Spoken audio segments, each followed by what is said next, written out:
রাজধানীর মিটফোর্ড হাসপাতাল এলাকায় সোহাগ নামে এক ব্যবসায়ীকে নৃশংসভাবে হত্যার প্রতিবাদে ও জড়িতদের বিচারের দাবিতে মুন্সিগঞ্জে মশাল মিছিল করেছে ছাত্র জনতা। শুক্রবার রাতে শহরের কাচারি এলাকায় শহীদ মিনার চত্বর থেকে একটি মিছিল বের করা হয়।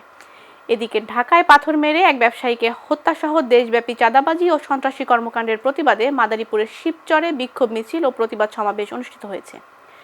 শুক্রবার রাতে শিবচর উপজেলা ইসলামী আন্দোলনের উদ্যোগে বিক্ষোভ মিছিল অনুষ্ঠিত হয়। অন্যদিকে ঢাকায় সোহাগকে নৃশংসভাবে হত্যার প্রতিবাদে জয়পুরহাটে মশাল মিছিল অনুষ্ঠিত হয়েছে।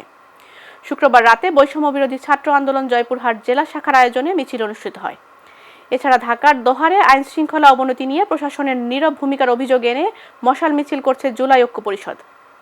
শুক্রবার রাতে উপজেলার জয়পাড়া কালেমা চত্বর থেকে একটি মিছিল বের করা হয়।